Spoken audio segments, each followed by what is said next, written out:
Welcome back to a fresh, brand new episode of the Deconversionists. It has been a full week or two since we've done an episode, but here we are, as promised. We are not going away. So today, myself and Ellen, the man hosting this, right to your, I don't know which side you're on, but somewhere around here. That side. Um, okay. We've got a guest today. We have Samuel Spoonhour, the Christian philosopher, coming over from his channel. Samuel, if you want to go ahead and tell us what your channel is called. Yeah, absolutely. I actually have multiple channels. I have the Gospel Call, which is primarily evangelistic. At least that's the goal now. And then I have Christian philosophy. I'm not actually a philosopher in terms of a proper scholar. I'm still a layman. But I do love philosophy and I love sharing my ideas. And it's mostly centered around um, really just things that I believe are important in today's age, and just also bringing ideas out that usually people will disagree. That's one of the big things. Is my first video was on something that a lot of Christians would disagree on me with because it just leads to certain ideas that a lot of Christians don't like. But so it's controversial, but in a good way, I think. Yeah, there is nothing wrong with controversy because, I mean, within Christianity itself, there's been countless controversies over theology and what have you. Hit the sky's the limit on the list. Yeah. So today, I guess we're going to talk a little bit about skepticism, and we're really curious on hearing your perspective on that because I have watched your most recent videos, and you have talked about how you don't hold to or affirm something called scientific skepticism, and I'm really curious about like what exactly that means to you and why exactly you don't necessarily agree with that. Yeah, absolutely. First of all, I want to just thank Mr. Allen for having me on, and you too, Mr. Elliott. Thanks for inviting me. No problem. It's an honor to be here. Don't get invited to these things much, so but Well, we're yeah, always looking for Christian guests to have on, and not necessarily put them under the hot seat or under the heat lamps, but just to have a conversation. yeah, awesome. Because And it's I we because both sides I think suffer from this. You'll have yeah, atheists and ex-Christians with their YouTube channels, and they'll have on guests of the same flavor, of the same persuasion as they are. And then you'll have the Christian apologetics community that'll do the same thing. And it's very seldom where they really try to come together and have a conversation about what they believe and why, or what they don't believe and why. And that's what really matters is hmm right where that tension meets, because that's where we find common ground and that's where we solve problems and make progress if there's progress to be found. So yeah, thank you for coming on. Appreciate it. yeah, of course. And I absolutely believe in that progress. I know there's an extent where we can only go so far, but I know Right. that just having human relations, and as a Christian, I believe that's a good thing to have. Whether you'll probably never convert, but I'm perfectly fine with being your friend until the very end. So um, yeah, so I think skepticism has always been intriguing for me, because just in my life, I have always been someone who questions um, pretty much everything. Um, and sometimes it's a bad thing because it also includes not in an anti-authority way, but sometimes my father and my mother's authority when I was younger, anyways. Just like genuine questioning. I was actually probably the best kid. I'm just gonna throw that out there. My brothers and sisters might agree with me on that. I don't know. But I behaved my parents super well. But I would always ask myself, why do I have to obey my parents? Why should I listen to them? I would even ask my mom oftentimes, like, why is it I wouldn't say it like this, but I would pose the question, why do I actually obey you? Um, like, why do I listen? Why do I have to listen to you? And again, not like anti-authority, because I wanted to, but because I believed it was right. But I still wanted to continue to understand further. I know most kids in general, when they're young, they don't know that much. They usually question, but it's because they don't know things. It wasn't that I didn't know, it's that I wanted to understand further. I wanted to constantly take those ideas, break them down, and then understand them from there. And I've always been interested in technology in this way, where I'll take something apart and try to understand it. I love computers. And this, I'm sorry, this is a long story, but this is really just context here to just how I think. And I love tearing them apart. I'm always curious exactly how, I was curious for a very long time. How does a computer actually work? What is actually telling those electrons to go through the circuit board, through the resistors, beyond the capacitors and all that?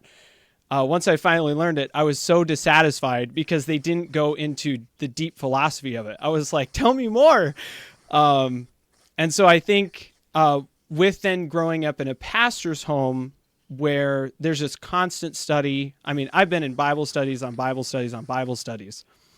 And I think with that, I've always tried to question my own beliefs and my own philosophy and just my entire worldview. Exactly why do I do the things that I do? I wouldn't say on a necessarily a day-to-day basis, but I would say consistently. I did it more when I was younger. I do it less now. But it's just because, again, there's only so many, like with certain topics, there's only so much you can know, especially as a human.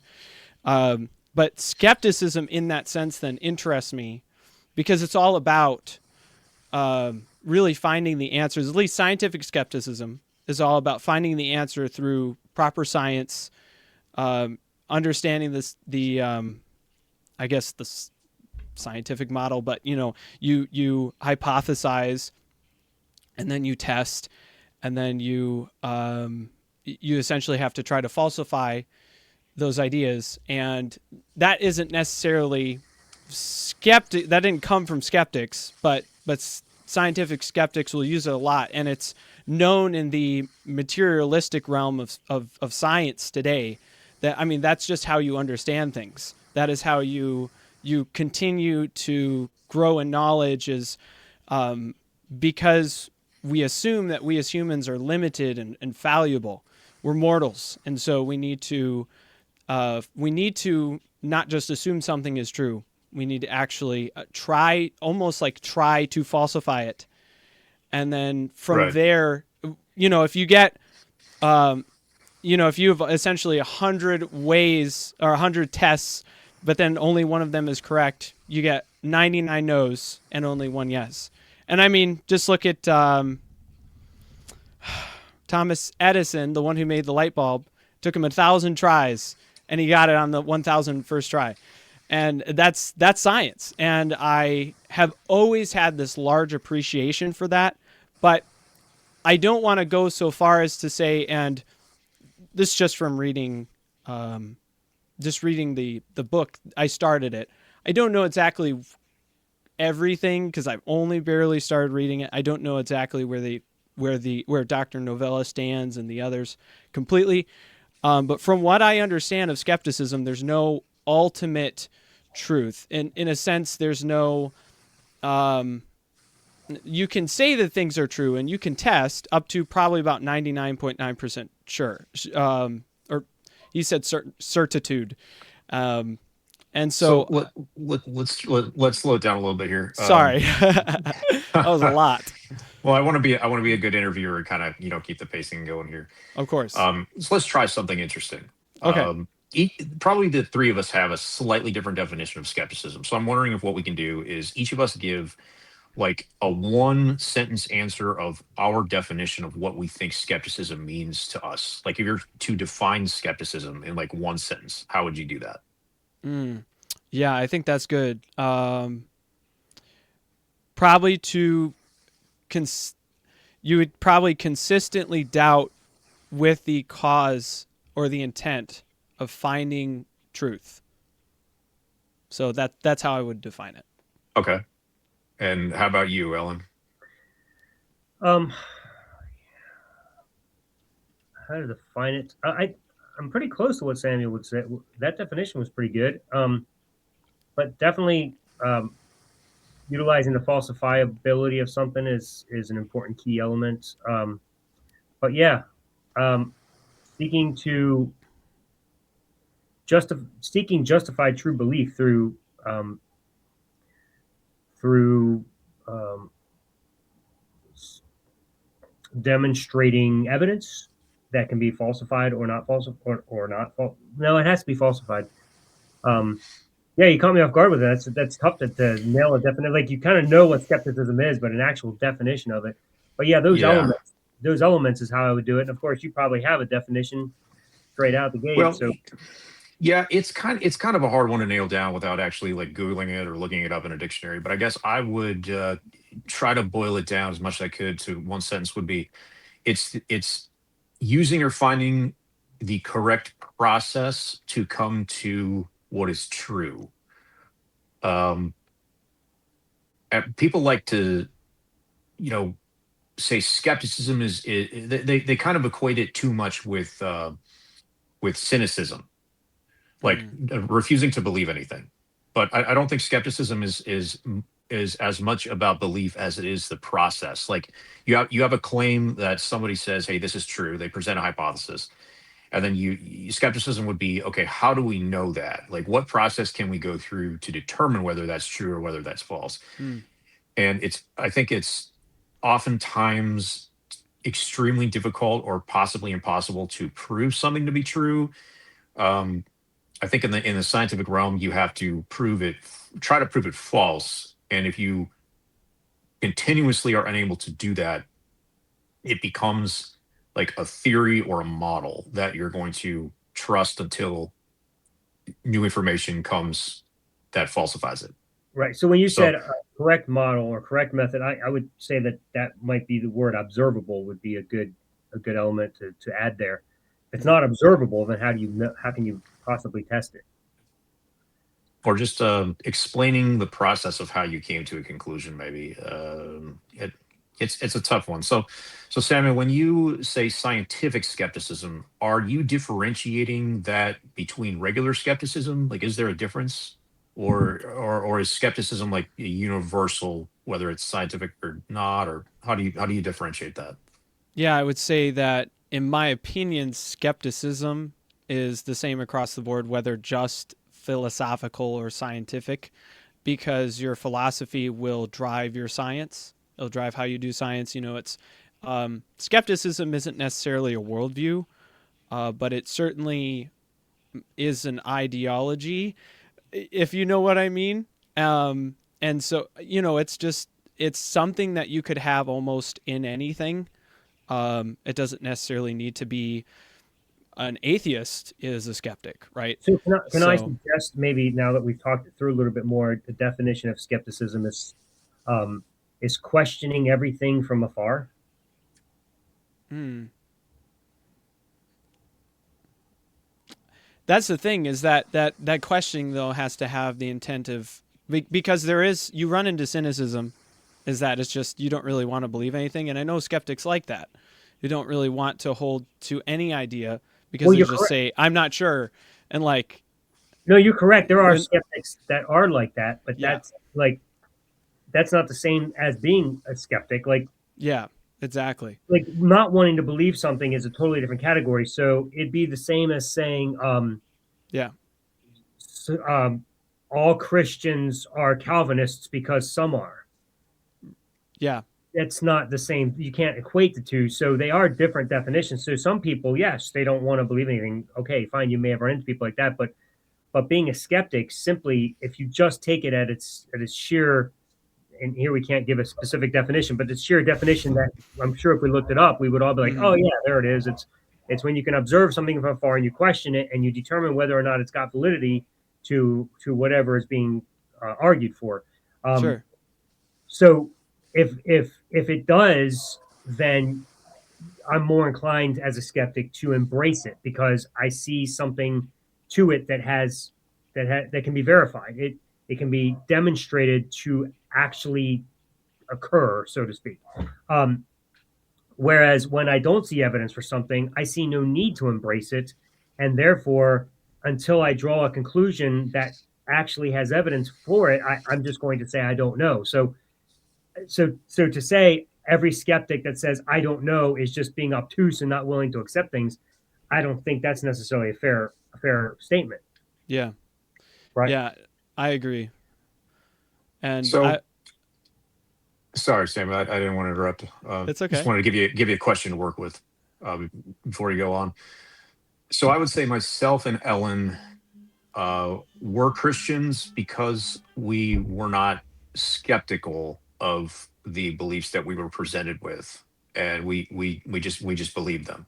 Hmm. And then when we applied skepticism to our Christian beliefs, we both used the process, probably slightly different process, but after applying skepticism to our beliefs, we lost the belief, abandoned it as false because we falsified it through methods. So do you apply some kind of skeptical method to your beliefs where you are using that method, you're unable to falsify Christianity, and that's why you're a Christian? Or have you used a method where you have proven your beliefs to be true, and that's why you still hold them? No, I would see that's interesting because I wouldn't say I have one, written down necessarily. It's more or less just what I believe, at least from what I've learned um, from science and from listening to philosophers and yeah, really just the philosophy that I've learned is that you um, you examine and then you hypothesize, and really you use deductive reasoning to come to a proper conclusion. That's just a basic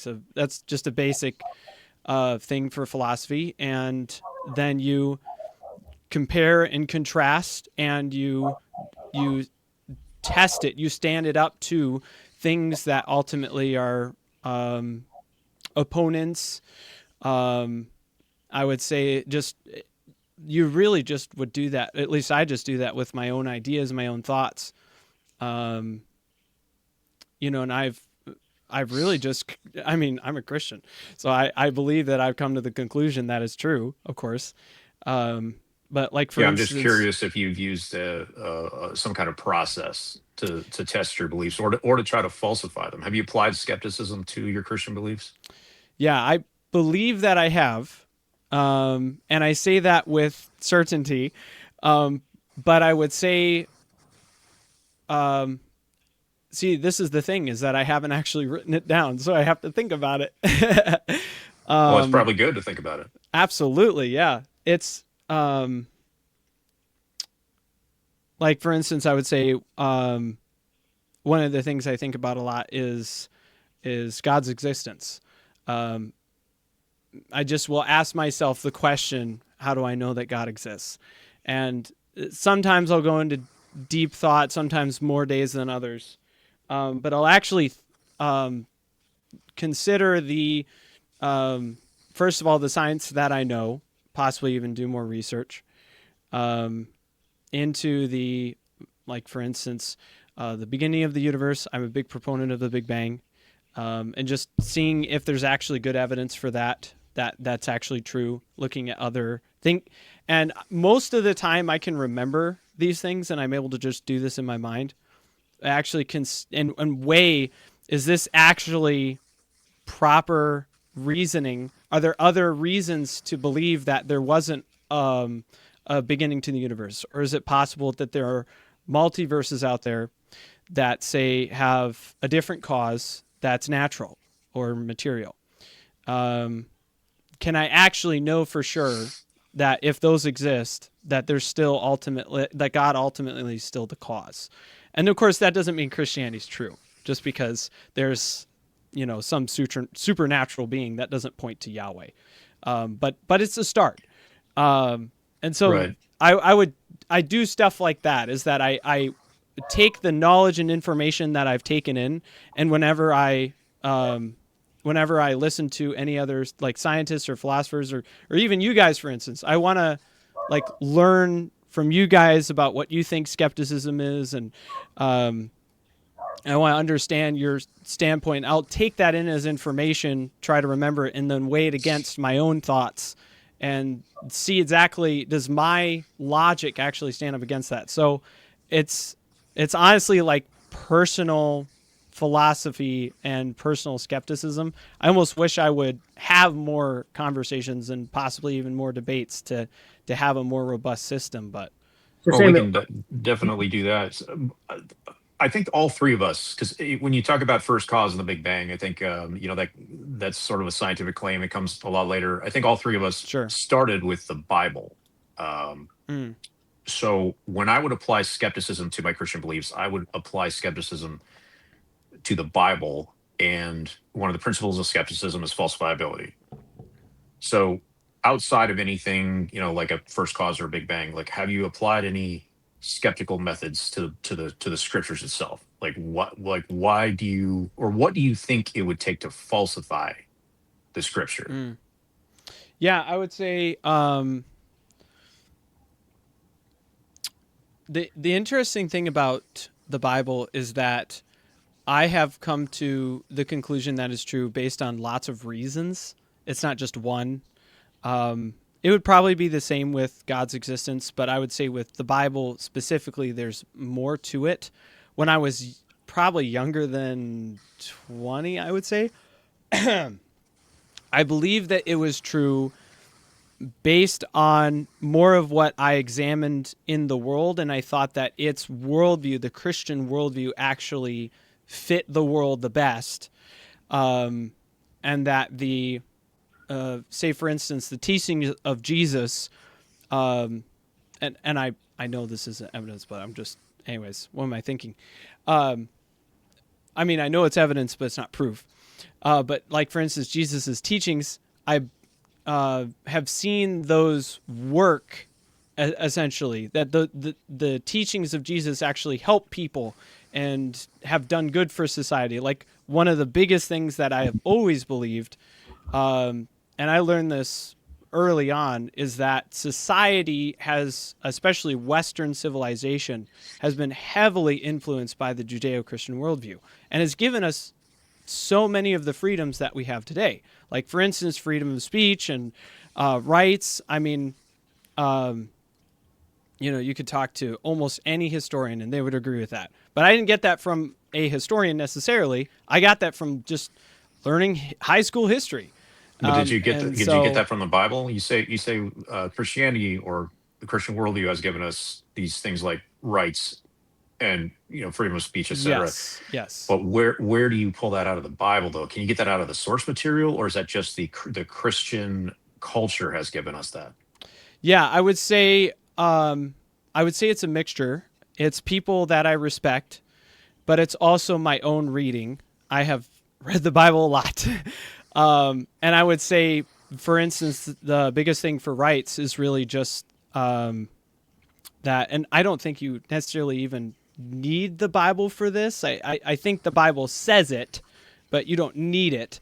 It's just that a creator um, who ultimately loves us, created us with purpose, and gave us value, ultimately put value onto us. And the Bible shows it and also tells it in different ways. Like, for instance, Jesus coming to die for us, and he does that for every single human being. He puts value from there then on every single human being. He also created us in his likeness, in that we're able to think and to do what we wish. And we're separate from animals. Like, that's one big thing in Genesis chapter 2, is that human beings are they're separate from God, certainly. They're not divine, but they're also separate from the rest of the creation. It's like there's this distinctness that the writer is trying to show. Um, and of course, that's an ideology. The Bible is very opinionated at times, and you have to agree with that. But I believe that I will look back at that and think that because I believe that God exists, and I believe that this in fact is the God of the Bible, then ultimately He has placed this value onto me. So you kind of get what I'm saying, or like is It sounds like you've drawn an implication from something that's not explicit. So, like, I can't get rights from the Bible if I just read the Bible. sure, yeah, You're implying that humans have value because God would want to save us through Jesus, but it doesn't actually say that. Like I can't find the Bill of Rights in the Bible. I can't find freedom of Right. speech in there. I can't find like anything that we hold dear in Western civilization as human rights. I can't pull that from scripture anywhere. Like that's something that humans have come up with. That's something Christians have come up with. It's extra biblical. Yeah, I would say in a sense, it's almost like I don't know if you've ever read the Church Fathers, um, but I mean, oh my goodness, the Church Fathers, so many documents of very, Yet very wise they're men not and canon. The, philosophers.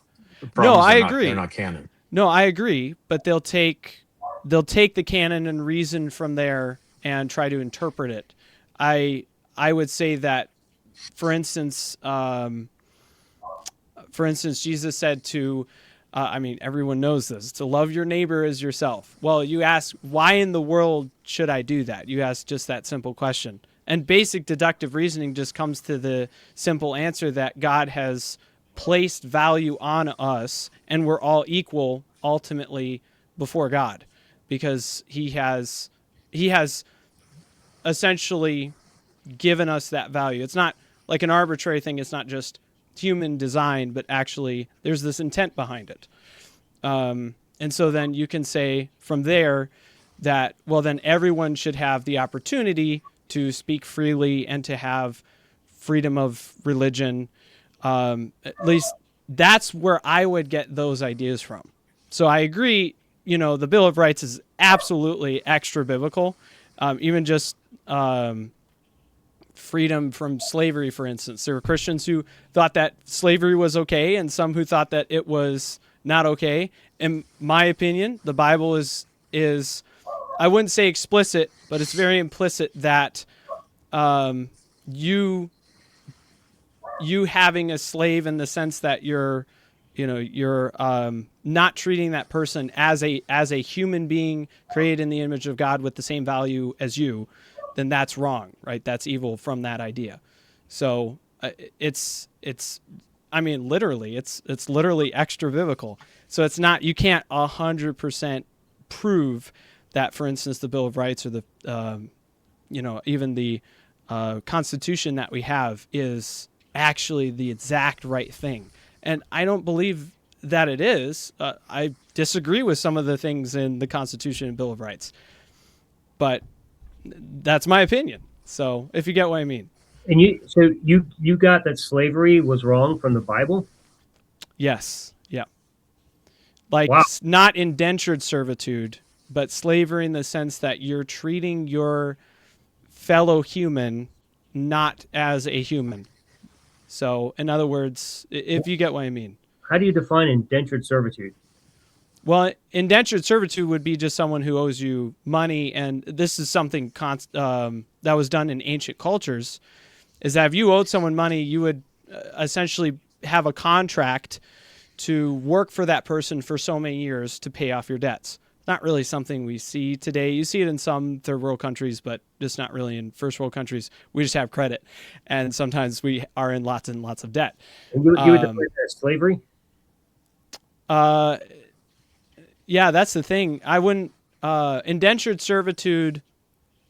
I wouldn't personally call it like modern slavery because modern slavery is a lot different.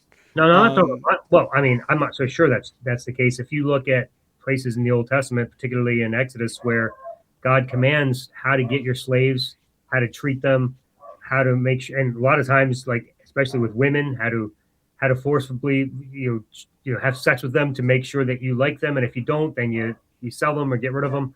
And there's a lot of places that we can go to that actually have not just this idea of paying off a debt, but like literally taking people from other nations and making them your slaves for life.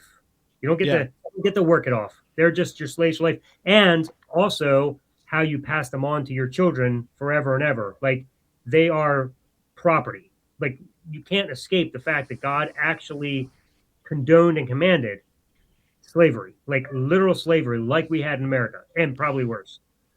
yeah. Well, and he does actually. God does say that they are property. It doesn't mean though that they don't have still value from God. In fact, he very But much tells that, them to treat that doesn't them matter. with God may love say, and respect and to do good to them. But the culture back then is very, very, very different from what we have today. Back then, this was a hang on, common thing in hang on. Hey, war. Samuel, hang on a second. Whoa, whoa, whoa. So you're telling me when God tells them how to beat their slaves, as long as they don't die within 3 days, that's them. He's showing them how to have love towards their slaves. No, he doesn't say to beat them. He says if you do and you don't hurt them, that If they don't die within that's 3 days, and that's a legitimate way to beat them. That's a condoning of beating. no. It's not. It's not an acceptance as much as it is. It's more like. See, I want to say protection, but again, the culture back then is very different. What It's difference does the same. culture make? God's condoning it. It And, like, makes a very big that's like saying difference. that God is There's that's a like saying lot. God is bound by the culture he's in. He has to allow it because that culture was like that. So, well, I don't have a choice. I got to No, teach my people how to have slaves too. no, not at all. In fact, the reason I say culture, for instance, the first of the Ten Commandments has to do with, or actually, it's the second one. It has to do with fashioning gods, fashioning something in earth or in heaven, and worshiping that. It's not something we do in America, so that doesn't really apply. Then again, I guess there are some people who do actually do that, So but that Samuel, is I guess I more would. culturally specific. I would say that that's with a lot of the commandments. You have to understand the culture and understand even the previous ideas that God gives. Like literally in Deuteronomy, he says to treat everyone as if you would treat yourself. Like No, the it doesn't. golden rule is the And go same. get slaves from these nations that you conquer and Let make them your property. let's try something to simplify it a little bit. Sure. Would Samuel, would you agree that in ancient times there was slavery that would have mirrored the type of slavery that we used to have in America?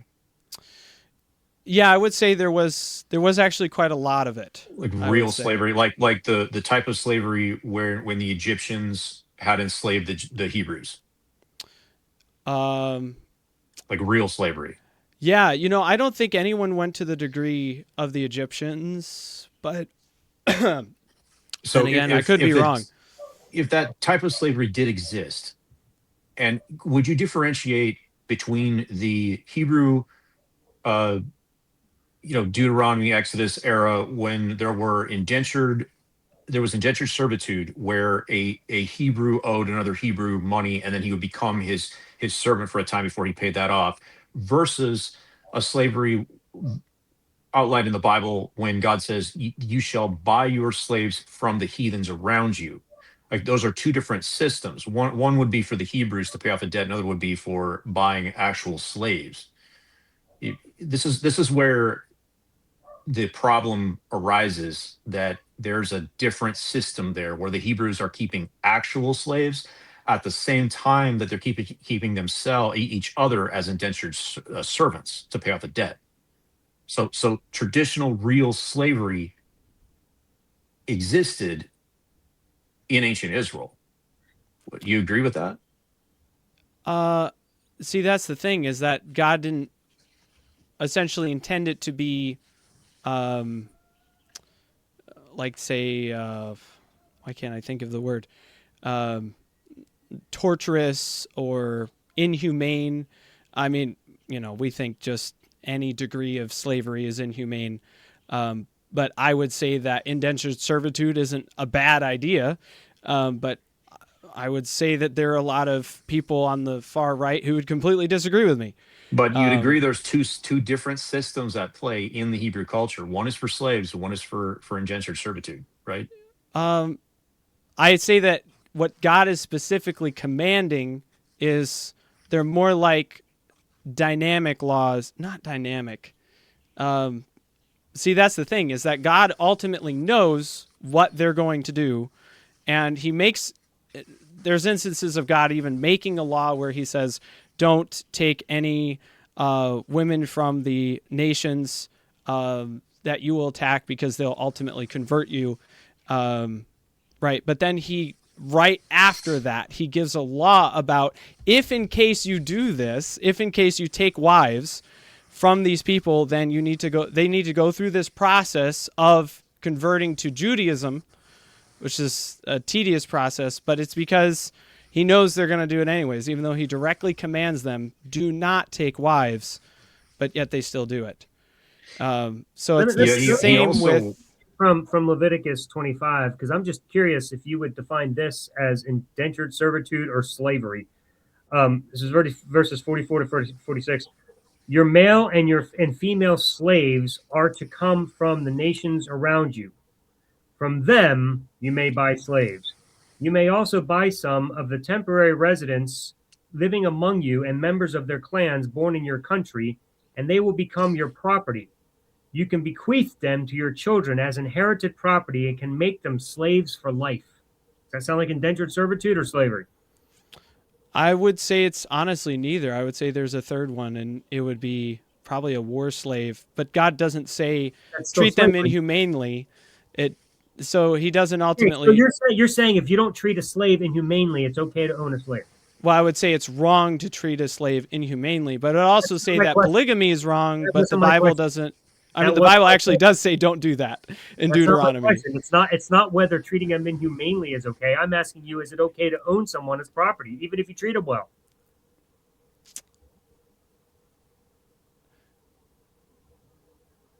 I would say no, but That's I would say the ideal... No, I would say that the ideal scenario for any culture wouldn't be even in the state that we have now, because the Leviticus is not stating you the most ideal culture. In fact, it's trying to deal with a broken one. Well, that's fine, but if God's trying to do, is God just incapable of dealing with it? He's got to work within it. Can he just? He has to work with people. But why give the commands that make it sound like it's okay to be like the other nations? Just do it a little lighter. Why doesn't he just come in and say, hey, don't do this? He was capable of saying don't eat pigs. Sure. You tell me he's not capable of saying don't own slaves? I would say, honestly, I mean, I know this isn't the best answer here, but I don't have the mind of God. All I can do is guess and assume, and I'm also not a complete scholar. I don't know the entire context of the culture. I'm just going off of what I know, but from my understanding, it was a good idea at the time, because it was something that was, it's either you take your own people and use them for work, or you take people from other nations, use them for work, and ultimately convert them to Judaism, to worshiping the one true God. But what you're saying is it's not an ideal culture. But what you're saying is there are cultures and time periods in which it is a good idea for God to say, hey, owning slaves is great. I would say when God's kingdom comes here on earth physically at the end of the age, that's going to be the ideal culture, and you won't have any of that. But that's not the question. That you're just, no. But what I'm saying is the problem is there a time period and a culture in which it's okay for God to say slavery is good? Yes, I would say that, along with other things that we would deem not necessarily so great. Like, for instance, there are times when it's okay to lie. It's okay to, but we essentially, especially we as people, we have these moral obligations. If we need to lie to ultimately save someone's life, we all know that that's okay. But God isn't going to hold you responsible for that. That's not even remotely the same, because no, but I'm good for somebody in that case. Like, you explain, okay, do this.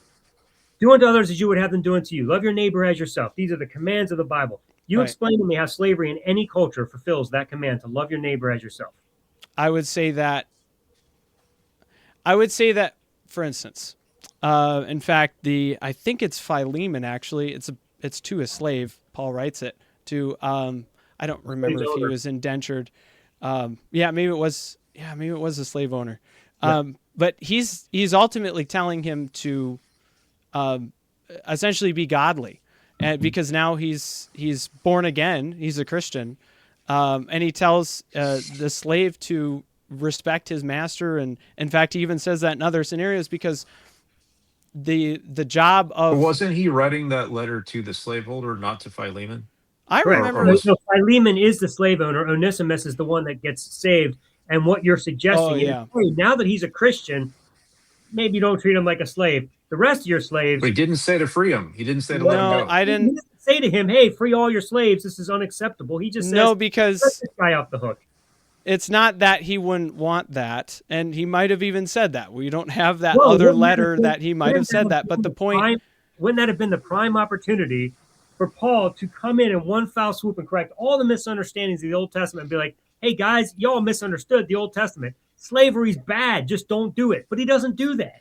yeah, because he agrees with the Old Testament in Which that it's again more would about promote people slavery. being moral. It's more about people acting moral, being moral, and loving God rather than trying to get rid of a culture.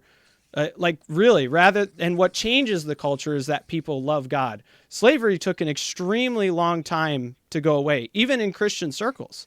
And I agree that slavery is not ideal whatsoever. But from my understanding of Leviticus, Exodus, Numbers, Deuteronomy, and even the rest of the Bible, God is dealing with these people who are, as you can even read the book of Judges, for instance, extremely stubborn. And they go back to all their problems and sins constantly and get themselves in trouble. And they get taken by people that ultimately they're dealing with. So I can't say that I would have written it like that because I'm very blunt. I would have never written Leviticus like that. Oh, Or I guess okay. said things to those people, if you get what I mean. Let's reel this back into skepticism because we're getting a little far We got afield way off. into a whole slavery is a huge debate.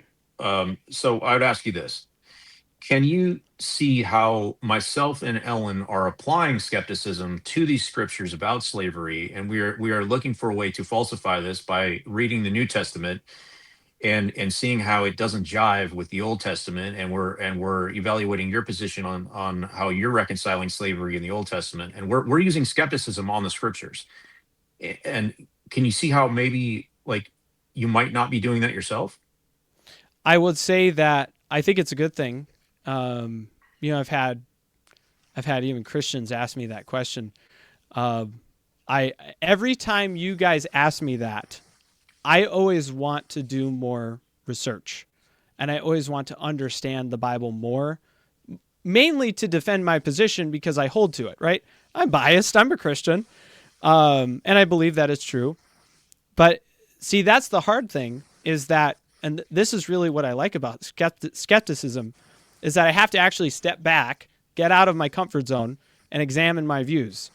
You know, I have to actually think critically about this and deconstruct it. You know, But does the Bible? would critical thinking include trying to falsify your position to test it, see if you can prove it wrong? I wouldn't say critical thinking is that. I would say falsifying is something separate. But yes, I would say falsifying is also important.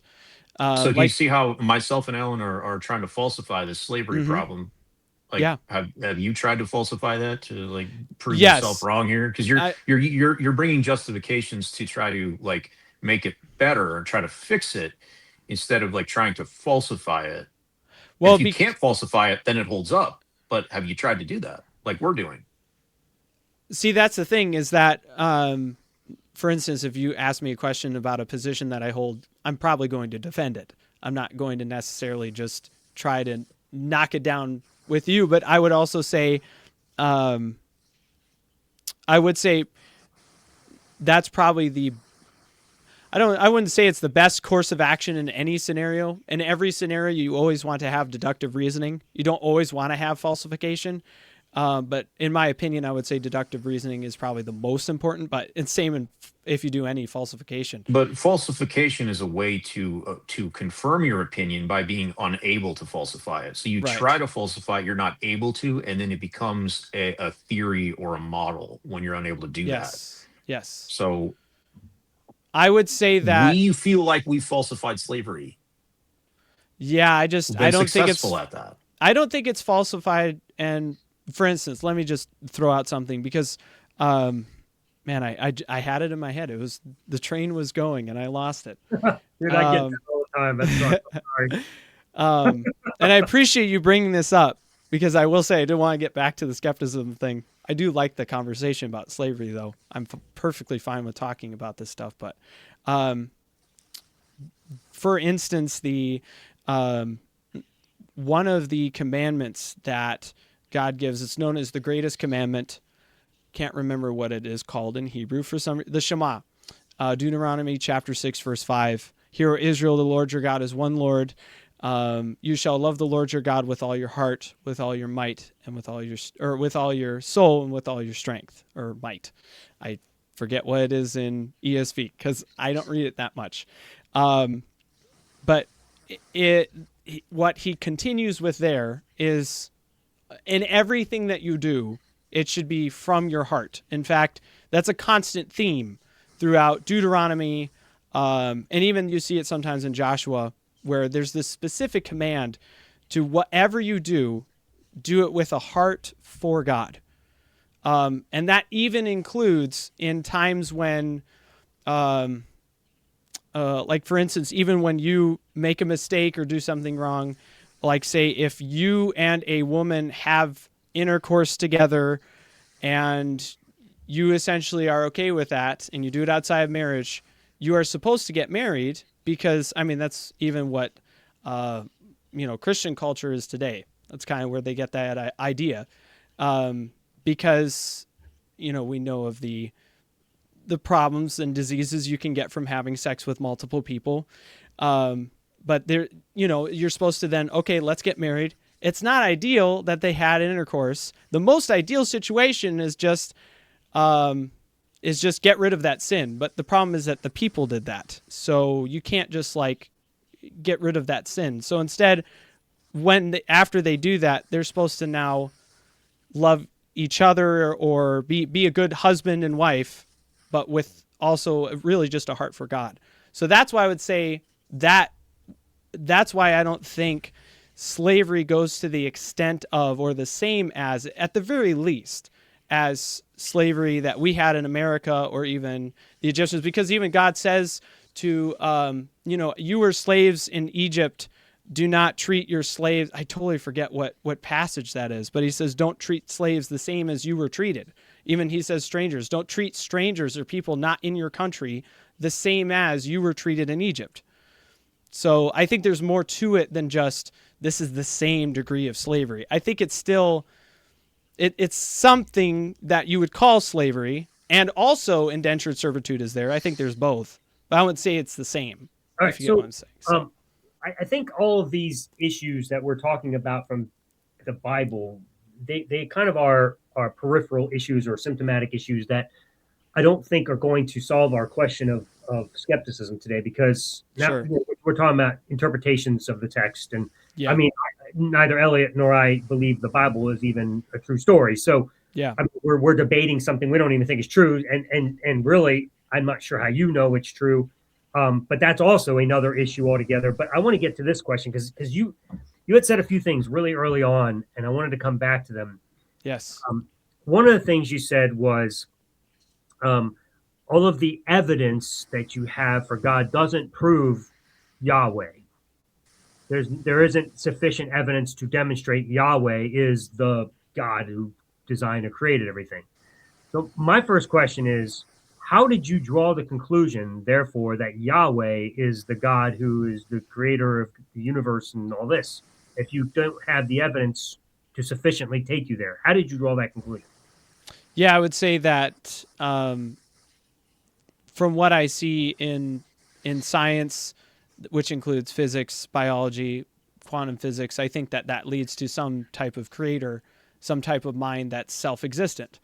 One of the things that I think is a certainly a connection, because I would say that from the science that I understand, this being has to be theistic, not polytheistic, or even Deistic. uh, yeah, or even deistic, possibly deistic, but that's not something that I would say scientifically you can have great evidence for. I would just think that something that creates, especially a world so wonderful, would need some degree of personhood, some type of personality to some degree. But that's just, I can't like give a math equation for that.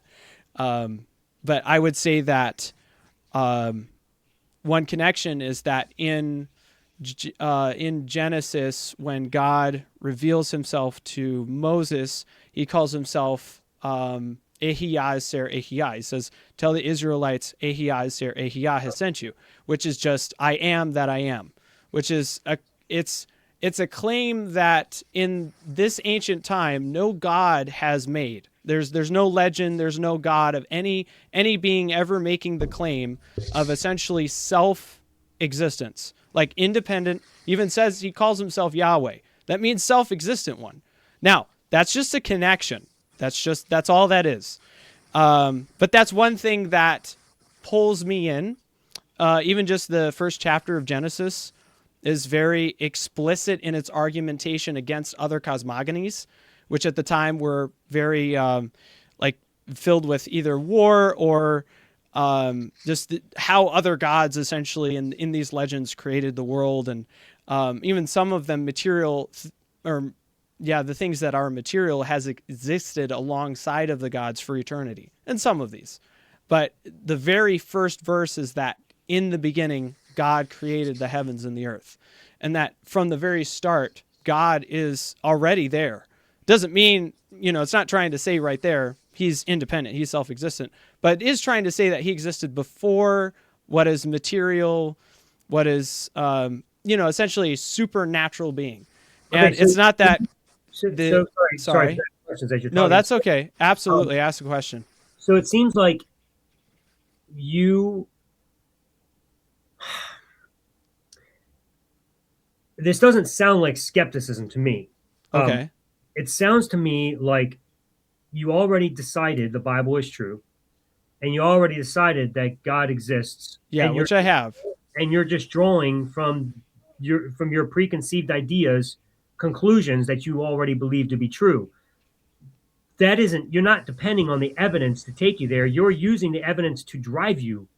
Like you're driving the evidence to where you want it to take you rather than letting the evidence take you where you want. How did you even determine that the Bible is true to get this Shema or whatever you were talking about, the God is that I am, whatever. How did you even draw the conclusion that you're just going to trust the Bible as the source for all truth, which you either, if you're beginning with something must exist, okay, you just jumped to it must be Yahweh. Why? Oh, because this book tells me so. Well, why is the book true? Well, because I just decided it's true. Where did you draw all these conclusions? Like it seems like you're leaping everywhere and drawing conclusions. And I'm asking you, what is the evidence that demonstrates any of this for you to actually draw conclusions from? Right. Yeah, I think that's an important question, because I will say that the way that I think, I can't necessarily always bring that out into words. I may seem eloquent, or maybe I don't, but I oftentimes have a struggle actually taking my thoughts and putting them into words. So I can tell you that I think this way.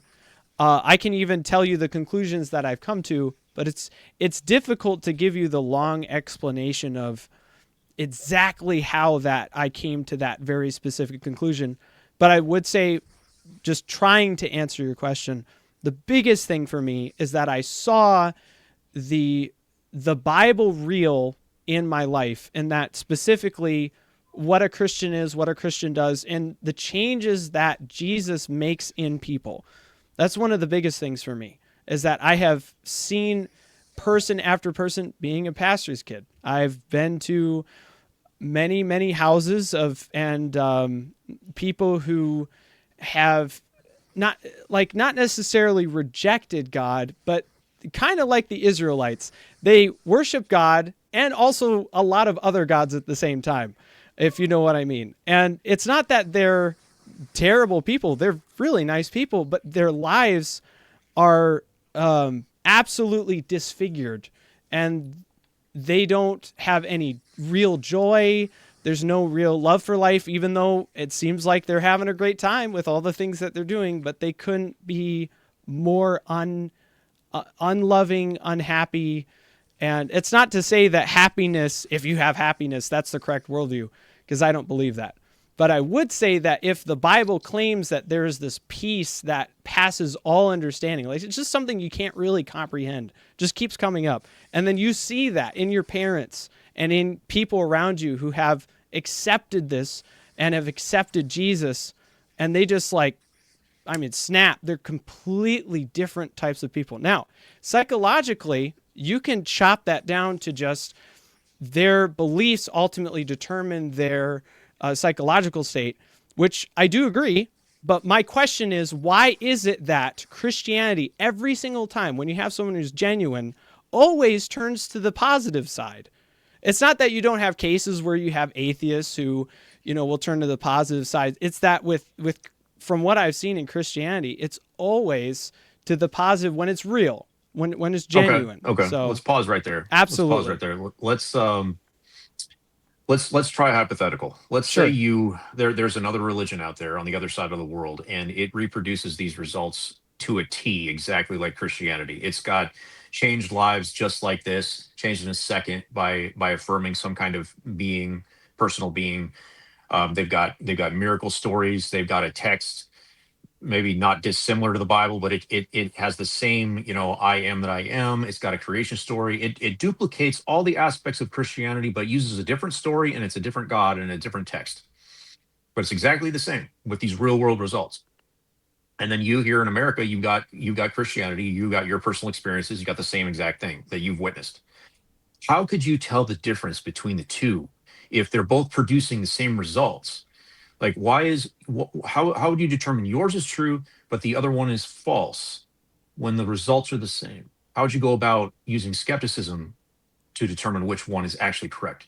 Yeah, well, I would say from there, probably that's a great question because that leads me up to my next thing. Is I would say probably historical evidence. I think historical evidence is the biggest thing for the resurrection of Christ. Now, I know you disagree, but I would say No, I'm just that curious. Well, I'm not going to like fight you on that. I sure. just my next question would be, okay, well, what historical evidence exactly?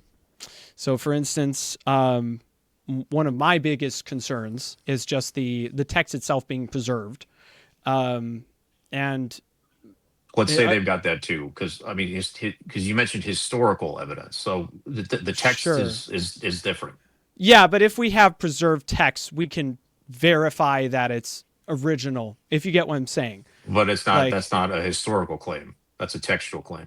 well, you would need to know history in order to have the textual claim. If you get what I'm saying, like you need to actually know where the text came from. Preserving a book is different from the having historical evidence for the book. Like if you're saying it's only forensic, I agree. I just think history also has empirical, but I do understand what you're getting at. And I would say from there, then you would, one of the biggest things is probably comparing and contrasting, but maybe that's more empirical. But well, we've already done the compare and contrast, and we've got well, I would say a mirror religion that does the same thing, has the same elements. No, but I mean compare. Oh, I get what you're saying. Well, at that point, you would. I mean, it would be a lot of actually reading the text. If you have it preserved properly, you would read it. You would attempt to falsify the claims of the person with the. I mean, you can do it with the intent. Maybe just the intent of trying to falsify them. It's really hard because you have bias either way. Either you try to test them that they're true or test them that they're false. But anyways, you attempt to falsify the claims of the person. First of all, is this person trustworthy? Can you actually believe that this person is in fact in his right mind when he's not only when he's writing this, but just through his life? Can you actually, I mean, that's an immense amount of examination. Well, but I believe that I can falsify all of those elements from the Bible. Sure. And I can show my work. Sure, but I would disagree that it's been falsified, and in fact, I think it's been shown more and more that the only plausible answer is that Jesus is risen from the dead. But of course, I'm a Christian, so of course I believe that, and I'm not saying that without bias because I do have some. But I would say for certainty that the disciples, or at least Luke, Matthew, Mark, and John, are trustworthy first of all, for one of the things is that one of the things that Luke has always done super well, and this is just a small piece, but has gotten places, names correct that even Josephus didn't get correct. All right, so hang on. And also, all of this. So I mean, I'm just going to fast forward through everything you're saying, because what's going on here is that all of the evidence that you're saying you have for things like the resurrection of Jesus take place in the book itself that makes the claim that Jesus rose from the dead. not all of it, no. In fact, I would say probably the majority of it is outside. What evidence do you have for Jesus' resurrection outside of the Bible? Well, for one thing, I would say we have, let's see, I know that we have some references to the claims of the Christians of the time, like from Which came from Josephus, the Bible. Tacitus.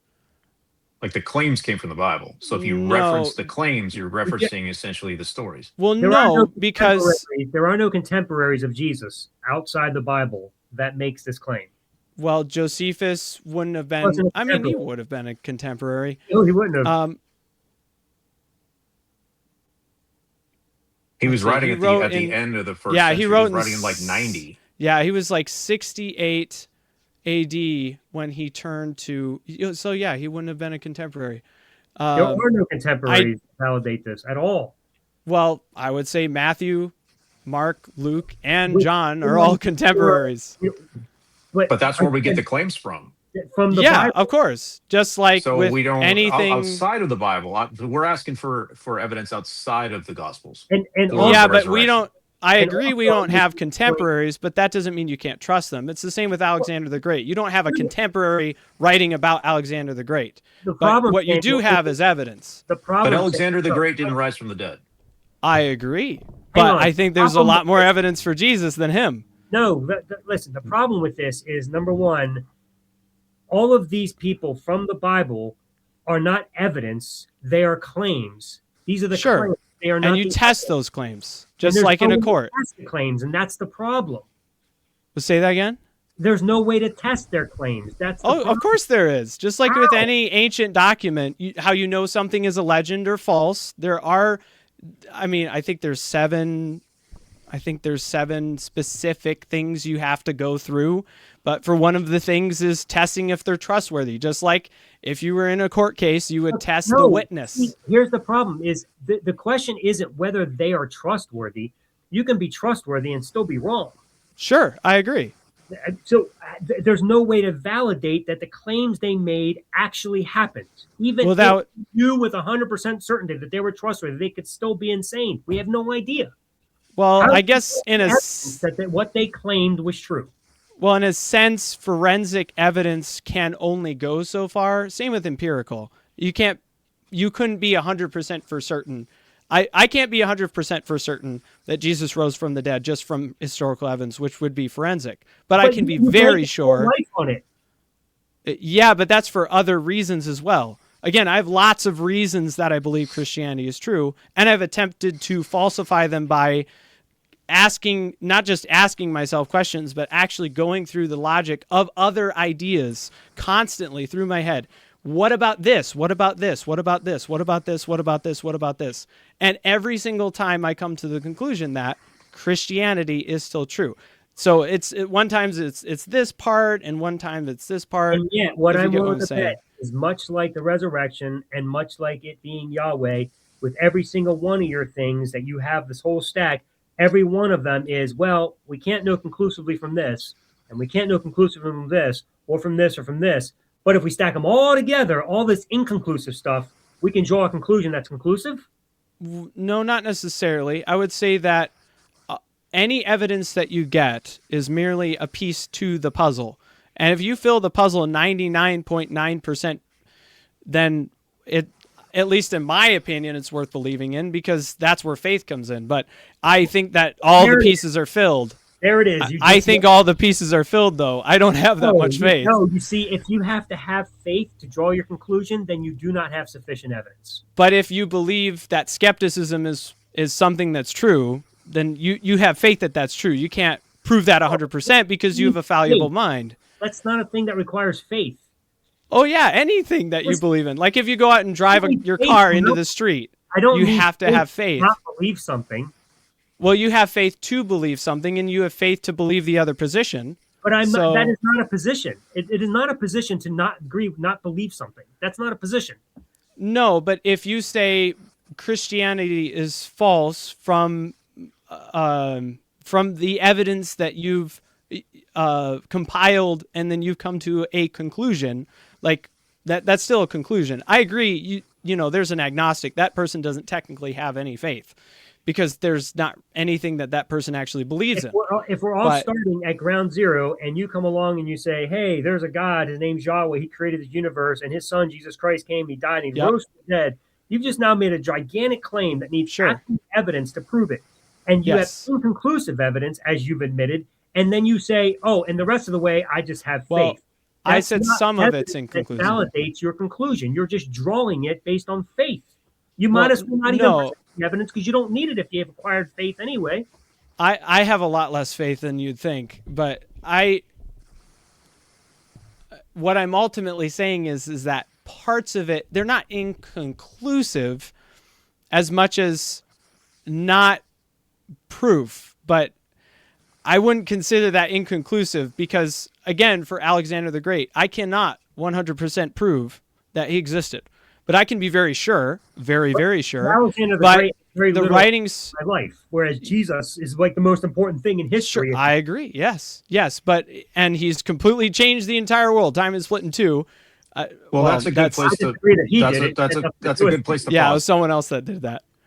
That's a good place to pause. I want to try something new here. Sure, Samuel. I'm going to tell you why I'm not a Christian, and I want you to tell me where I'm wrong here. So, in legal doctrine, there's something called fruit of the poisonous tree, and what it means is that if you are conducting an investigation and you violate someone's rights in a way where you acquire evidence without having a justification to acquire that evidence, like you go into a house without a search warrant, anything you find is therefore inadmissible because it is fruit of the poisonous tree. Because you did the wrong thing at the beginning means you can't use anything that you got through bad methods. So our foundation as Christians is the gospel. Okay, that's our search warrant to get in the house. Anything that follows after that, your experience, the impact Christianity has had on the world, modern miracle claims like answers to prayer, anything else is built on that foundation. So if I focus directly on the Gospels, the four Gospels, and possibly the writings of Paul, and I am able to falsify that foundation, I'm able to destroy that foundation and come to the conclusion that the Gospels cannot be trusted. They have huge problems, historical, logical, evidential. If I destroy that foundation, that destroys everything else that comes after that. It was built on a faulty foundation. Like your personal experience, if the Gospels are false, your personal experience is faulty. It came from somewhere else. So my claim is that using skepticism, I can tear apart the Gospels, completely destroy that foundation where I absolutely cannot believe them anymore. And therefore I can throw away all the fruit of the poisonous tree that comes after that. Any claim you want to make about Christianity, changing lives, a personal experience, it's all gone. Am I justified if I can destroy that foundation? Am I justified in not being a Christian anymore? Yeah, I would say that I wouldn't believe that Christianity is true with that same degree. I would probably still hold to some of the religious claims and even of the Old Testament because, well, that's assuming it's actually done good to the world, which I do believe it has. But yeah, I wouldn't believe that from there it's literally true because right. So I think that's completely shouldn't that be where we start correct. Shouldn't that be exactly where we start? Is we start with the foundation. We start with the Gospels, and we examine those using principles of skepticism to see if they hold up. Yes, but not just skepticism, because I believe that it's good. Any method that you want to use to test those Gospels, that should be where we start, is with Matthew, Mark, Luke, and John, and maybe Paul. Maybe Paul. I love that. Well, maybe Paul, because Paul wrote his letters before the first gospel was written. So I mean, maybe Paul was. Which I disagree with that. I think Mark was written earlier, but that's my opinion. So, right. but but that's I something that can be examined. absolutely yes, So and any other discussion is a red herring. Any discussion about personal experience or like why you sure, maintain a belief, like what has happened to you personally, that's like something else. yeah, and It boils down to the gospels. I would say this is a little off topic, but I think this is important. This is the one interesting thing about people is that they will believe something without necessarily having all of the evidence. But I think it's because we realize that we won't, in a sense, ever have all of it because, again, we're still human. Even our brains still have a limited capacity. And it's not like we'll remember I've watched so many videos, listened to so many philosophers, read books, lots of books. I say lots of books. I sound like Trump when I say that. I haven't actually read that many, but well, compared to my mom, but I have, in my opinion, seen enough evidence, and so therefore I'm convinced, right? So that's the thing is that you may even have buckets and bucket loads, but that doesn't necessarily convince you. That doesn't mean necessarily you don't have enough faith. It could be so many other reasons. So, but I do think it is important that you essentially, if you don't know that something is true, you should be skeptical of the things that come from that ideology. Like, for instance, Christianity. I completely agree, and I understand your guys' skepticism, and even if you go to cynicism, I don't think you do that a lot. I think all of us do that with other things, but I think that you guys are justified in that because you don't believe that it's true. But I believe that it is, and I think that you should believe it. But that's the thing is that because I believe that it is true, then I hold to these Christian values. I read my Bible every single morning, not because I'm trying to necessarily convince myself, although sometimes I actually do read it like asking, is this passage about American slavery that we know today? I actually did that. I read that passage recently. But I go to it knowing that I believe that it's true, right? I know that this camera is working, so I sat down and I started talking to you guys. I see you guys, so I'm assuming based off of that you're real humans. I can't necessarily 100% verify it. I mean, there are ways, but I still jump into this with some faith, and trusting that you guys will be kind to me, and I appreciate your guys' kindness and your questions. And so I don't know if that completely goes on the path that you're looking for. Well, what I'm looking for is we have Matthew, Mark, Luke, and John that tell a story, and they Yes. claim that it actually happened, Mm-hmm. and that's a claim, from 2,000 years ago. Yes. And everything else that follows after that aside, everything, just throw it all away and just look at that. Hey, here's a story.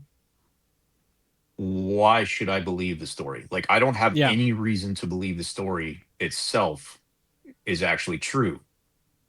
Like, do you want me to go into why I think that it is true, or just like, because I agree Yeah, with I you. would, I would love for you to tell me why you think the story is true, without any personal experience, without any of the things that follow in the next 2,000 years. Let's Right. pretend we are 2,000 years ago, and we just got a delivery in the mail with the Gospel of Luke. That's Right. all I've got. Like, why would I believe him? I would ask who sent that. Why? Exactly, and Yeah. that's where it first starts to fall apart. Is we don't know who sent it.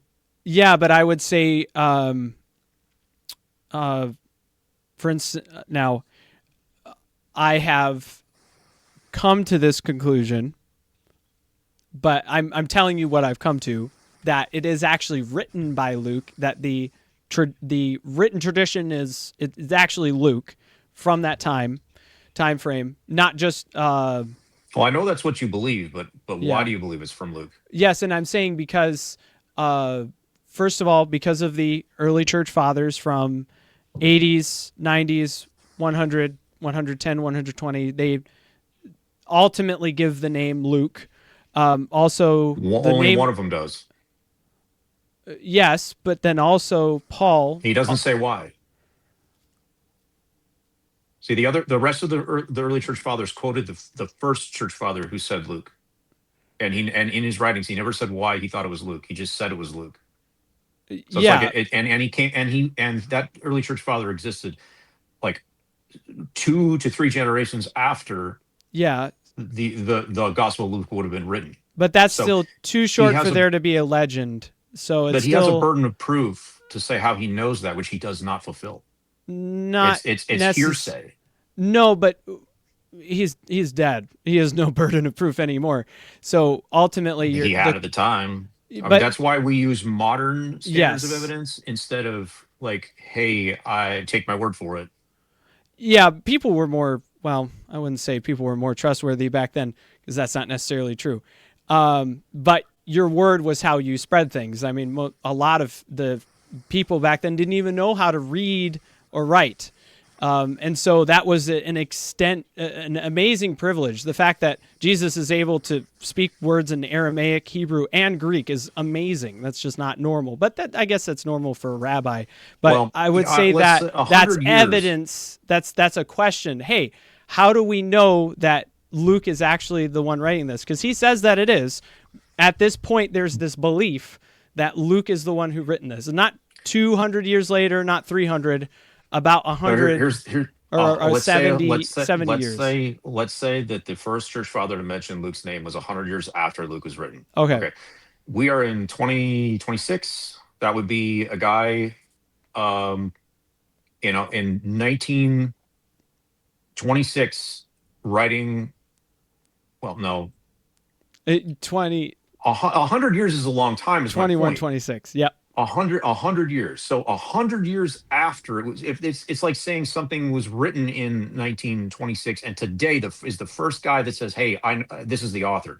Like you're living in 2026, you were not alive in 1926. Like how can you know who wrote that? Well, Like that you're 3 generations removed. well, and again, that brings up a question, but you ultimately, I would say that another reason is because Paul even mentions Luke and talks about him and his mother, and his grandmother and their faith, and talk Maybe and that's where the early church father figured out on his own that hey, yeah, that must be Luke, possibly. just because Paul mentioned him, but Paul didn't say that he wrote it. Yes, but we can also. Oh, I forget where You see how this Theophilus is like comes in again. really, really thin evidence. No, And I this don't. is this I is don't think tough. it's. But again, this I isn't wouldn't say it's. their claims. There's no evidence to substantiate any of this. Well, no, but someone making a claim isn't evidence that that person believes that, and No, then you ask the question. evidence that the person believed it, but it's not evidence for the topic at hand. Yeah, but I would ask, why does he believe that? Why does Paul ultimately talk about We Luke? can't know why they believed it. Apparently, all And we why know is is they made a claim. They clearly believe. What I mean, Ellen, is that it's the first problem that you run into. The very first is like, where did it even come from? Who wrote it? And like right? even right there, forget the claims themselves. It's like, why would I even? I don't even know who wrote it before I can even get to the claim. Like, Well, I you mean, got to be able to trust your sources. You have to know where stuff came from first. sure. And I would say another thing is also in the very start of Luke. I know he doesn't mention his name, but he does say that he's ultimately doing this to compile a he says an orderly account of the things that you were instructed of, oh excellent Theophilus. He's writing this to someone as essentially a letter, but what's interesting He's about it is telling that he someone writes that it. he's telling someone that he investigated the matter and these are his findings. Yes, Luke is not an eyewitness. Like I think it's pretty clear from just yes, his introduction. He's not an but eyewitness. So but he's saying that already he's ultimately talking to witnesses. he didn't say that. He does say that he investigated witnesses who and he I wish I had my Yeah, Bible. he does. Luke is interviewing people. Well, Yes, he's a we can go doctor. straight to it. I got the internet right in front of me. We can go to Luke 1. But like, even so, like, all of this is contingent on this idea that this. Can I read Luke 1 real fast? What's that? Could I read Luke Yeah. 1 real fast? Like just the first couple of verses? It says, "Many have undertaken to draw up an account of the things that have been fulfilled among us, just as they were handed down to us by those who from the first were eyewitnesses and servants of the word. With this in mind, since I myself have carefully investigated everything from the beginning, I too decided to write an orderly account for you. So he's talking about things that have been handed down. Yes. So he's But that, he says many others have undertaken to draw up an account. So he might even be pulling directly from the other gospels. yeah, Like possibly. this is like not firsthand It, information, and he does not say he got them from the witnesses. He right. just said they were handed down to us from the first eyewitnesses. Right. But again, that doesn't mean you can't trust it. He could be really good. I mean, just even how he writes in his Greek, it's very proper. It's very formal. He is very well educated, which is clearly seen from his writings. Just from that, he's very knowledgeable, and he's very orderly as well. Extremely organized. That is someone who's intelligent. Just right off from that, someone who has learned things, who understands things, even at least from what I remember, that Paul is the one who ultimately said he was a physician, so he would have probably written down things. Here's an alternative hypothesis. See, this is a Okay. trope. The veracity claims in fiction are actual trope that people use. I've read this in a lot of novels where someone's writing in the first person and they're going to tell a story, and so they give you some bona fide. Even though we know it's fiction, he's like, "Hey, I looked into this. You know, this is." He tells you he's going to tell you the story, and Can you that give doesn't me make this. evidence or It like doesn't give me an make the story. example? Well, for example, Stephen King is infamous for doing this in a lot of his fiction. He'll write in the first person as the person telling the story. Oh, I mean like ancient though. I don't know. I'm not a scholar of ancient literature, but I'm just giving you an alternative. Like Oh yeah. perhaps he has heard these stories for many years, and now he's going to write his own version of it. Maybe he's a Greek novelist, maybe he's a Greek Christian, whatever the fact is. He decides, hey, I'm going to do this, and this is going to be my opener because it's going to like give power to the story. Hey, I've looked into this, I've investigated this, oh Theophilus, and hey, I'm going to give you an account. And it could be that nothing that follows after that has any basis or grounding in reality necessarily. He's just telling a story from piecing together things he's Mm-hmm. heard. I mean, it could So, be third, fourth hand. It could be completely made up yeah. Yeah, and I agree. But one of my questions would be, why would he take the time to get all of the names of people and the names of because places that's what correct? you do. That's what you do when you write historical fiction. You try to be absolutely as accurate as possible, Okay. setting the story in a real place and time. Well, from what I understand, historical fiction has never existed in this culture ever. That would be a completely Maybe he brand new wasn't part of thing that that no culture. one. He was writing in Greek, so maybe he wasn't Yeah, part of that Koine culture. Greek, but in Greek Not culture it Hebrew, doesn't not exist. Aramaic. Yes, yes, but even in Greek culture, we have reason to believe he did know some Aramaic. But anyways, I But would he could say be coming from a literary culture north of the Mediterranean, and like perhaps that made perfect sense for him to be doing that, writing but historical fiction. yes, but again, Josephus even gets some names wrong, but Luke gets them right. Like I think it was the high priest that But he also gets the Josephus got wrong. census. He gets the census wrong. No, I don't believe he did. In fact, I think there's good evidence that that actually happened, because in that time in ancient cultures, when a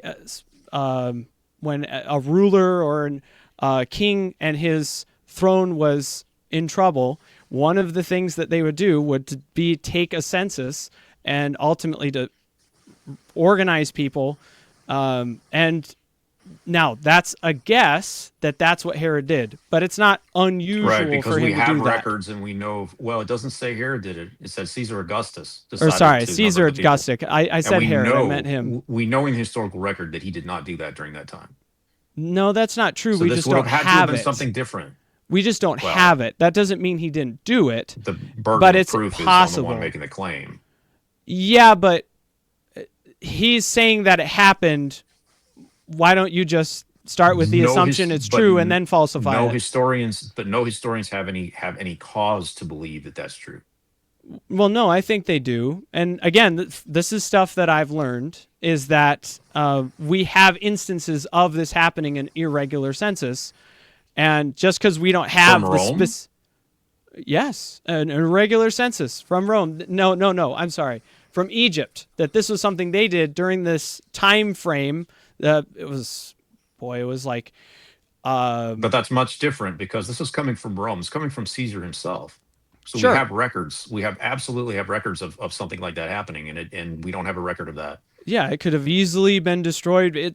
Parchment. I mean, no problem. That stuff gets destroyed easily. There's a reason that even the gospels that we have are But we much also further know out. that And we know that they did conduct censuses in that same yes, general time period. We have records of yes, that. We have yes. no record of this census.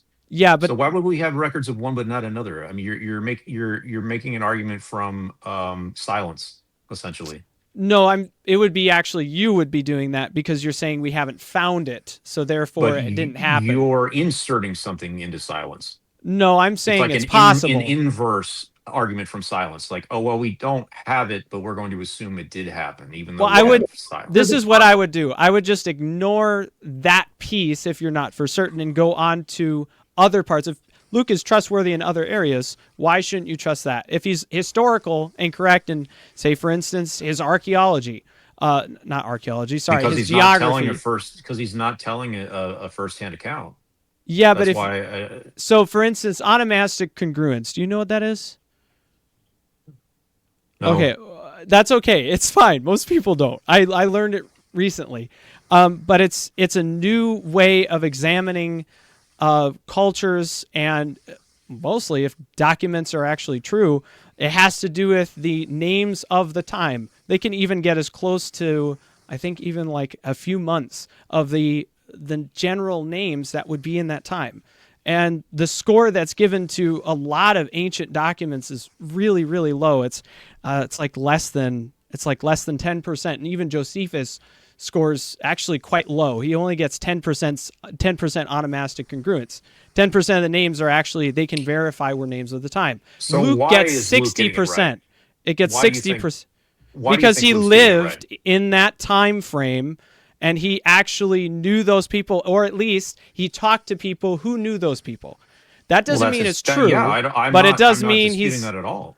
no. But what I'm ultimately saying is that's a piece. That means that he took his time, and he actually got people who actually did live in that time. You can at least trust that from there, right? And then you would go from there, and then, for instance, another thing is geography. Luke gets nothing about geography wrong. In fact, archaeology has only continued to prove him true. Now, that's a loaded thing to say because, it's good to investigate that, actually look into that. But at least from my own investigation, respected scholars that I've heard, that is in fact true. If But I had a again, modern historian that got everything absolutely correct, I would still have no reason to believe well, you would have some reason. if he gave me a no, if he gave me an extraordinary claim about an event that was supernatural, I would have no reason to believe that, even if he got all the place names correct. Yeah, but that would mean that he's educated. It would mean that he's trustworthy to a degree, and that he's taking his time. He's doing things right.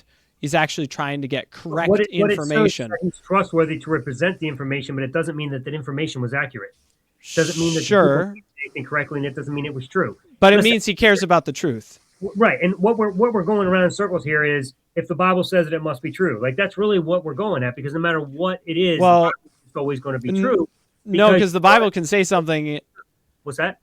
I said the Bible can say something, and it's not necessarily trying to make a claim. It doesn't always make claims. Right. No, but you get my point, though. That if it's making a claim, then it's a true claim. That would be your argument, because you can't get it. You can't. Well, yeah, that's because I believe that it's true. Just like if I read a science book, I believe that it's true. I did nothing to verify it, but I still trust it. I wouldn't make that conclusion. I wouldn't know if it's true until I read it. But here's the thing. Let me just ask you a hypothetical. Sure. If the Bible did not exist, just for a moment, imagine you just did not have the Bible at all. Would you believe in the supernatural? Yes, because I think nature shows that the supernatural exists. That would make it nature. Yeah, but I would say nature points to the supernatural. In other words, nature. For instance, the contingency argument. You're using all the the apologetic arguments. I let's just say I grant all the. I didn't get this from apologists. I came up with this. Cosmology, whatever, like the cosmological argument, the argument of of design, like whatever, all these arguments. Yeah, and if they're good, then it's, I mean, that's important to think about. They simply demonstrate that there's something beyond the universe, but it doesn't tell you anything other than that. It doesn't say it's supernatural. You're drawing a supernatural conclusion based on a preconceived idea that you were taught. Well, if nature is being, well, what is created, then henceforth it's beyond nature, which would be what, metaphysical, if you want to say? You could say it's a metaphysical being. It's not physical. It's metaphysical. We don't know that. What we know is the laws that exist in this universe. We don't know what the universe out. We don't know what's beyond this universe. Well, we don't know 100%. Correct. But just like we know that the laws of logic exist, right? We kind of assume that those exist. In this universe, they do. Yeah, but we assume that those exist. I'm not saying I assume that God exists, but I'm using those laws to essentially reason to the fact that if nature, this is just simple reasoning. If nature is created, then what create or caused it, I guess, to exist cannot be nature. So it'd be supra. Is that a better word? Supernatural? Why? That's not necessarily because true. Nature is not caused yet. It hasn't been caused yet. So that means when there's nothing, or I guess nothing, nature, then that means the cause cannot be nature. No, it may not be nature according to the nature we know in this universe, but it may be a nature of a different sort that we don't understand. Yeah, but that's an argument from, it's a logical fallacy because it's based off of what you don't know. No, I'm not making an argument for something. I'm saying we are inconclusive. Therefore, the best answer is I don't know. Well, I'm conclusive. Therefore, God. No, I'm not saying therefore God. I'm just saying that if nature comes into existence, my question, well, it's just simple logic, is that space, matter, and time and energy came into existence into one point. That's what I believe. And that ultimately what has to be the cause for that cannot be of material. It has to be materialless. It has to have extreme amounts of power, lots of energy, not necessarily infinite. How can material come from materiallessness? Well, I would say mind is probably the best answer for that. How can material come from a mind? If the mind is not material, if the mind has power and mind has causal powers. We create ideas all the time. Those are metaphysical. So they don't if create mind they don't create matter. Yes, but a mind is, if you're saying a non-physical thing created a physical thing. Yes. How can you create a physical thing from a non-physical thing? Well, ultimately, if that law, that rule that you're essentially asking about doesn't exist. So if the rule that, it's essentially in... Hang on, you just said, you exactly said what I was trying to get at. You just said it. You said, beyond this universe, that law doesn't exist, which is the point. Well, not even necessarily, because... of this universe to draw your conclusion about God. And I'm saying we don't know what the laws of the cosmos is outside of this universe. So how do you know that it's supernatural? No, you would just beyond. Okay, that's what I'm guessing. Again, it's not 100% sure. Okay, I've concluded, yes, that it is true. But again, it's my opinion. That's why I say it's my opinion, and you're disagreeing with me. You don't know for sure, and yet you're still saying you know for sure. I don't know for sure if I'm going to drive my car tonight, or actually tomorrow morning, and get into a crash or hit a deer, right? But I still do it because I want money, and I literally risk my life on even my car working. I fixed a lot on my car, and I'm not 100% sure, and everything's tightened down properly. In fact, sometimes it makes noise, but I still base my life on it. You're not going to turn around then and say, "But I am sure." I would say that it's lasted up until now, so I'll keep doing it. So but that's because you have confidence based upon experience. Exactly. Work, and that's called confidence. Exactly. And there's experience in there. And I have experience from Christianity and also logic. And also, so I don't just have the logic, because logic by itself doesn't do anything. It doesn't cause me to do anything. Samuel, what's illogical is material coming from a mind, coming from something non-material. That is illogical. I wouldn't say... Because we have absolutely no evidence or examples of that ever happening. Well, would you say that energy... I am a mind, and I cannot create matter using my mind.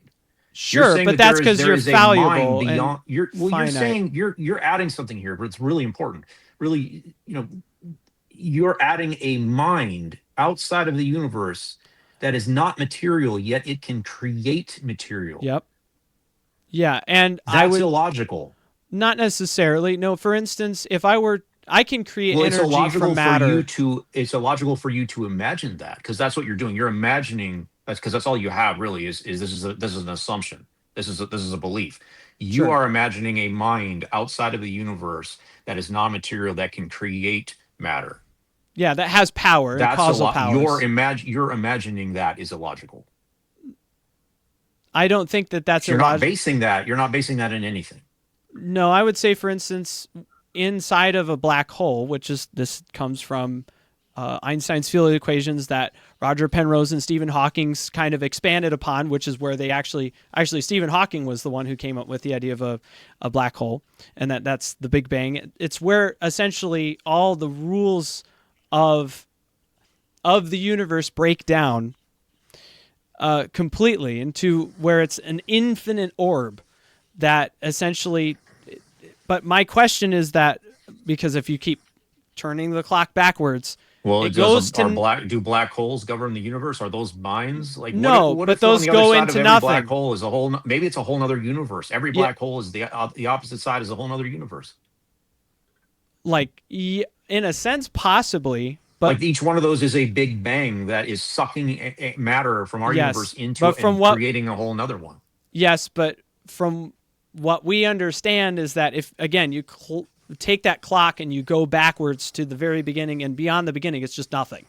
So, but then everything, if you start it forward from Beyond the zero, you beginning is have a beyond the everything. beginning is a black hole. Beyond our beginning is another black hole, How do you and know et that? cetera, et But cetera, et cetera. I know that the with just as problem with much that, confidence. I know that with just as much confidence as you have asserted there is a mind outside of our universe. no, because I would It's an assumption. no, because a black hole doesn't. First of all, from what we have observed in the laws of logic, or in at least the laws that not laws of logic, the laws that black holes obey, they don't necessarily just create more black holes like that, and then you just get in this infinite regress of black holes. You Why need not? ultimately, and well, because that there is a logical problem with that. You don't have then a cause, and you don't have a starting of time.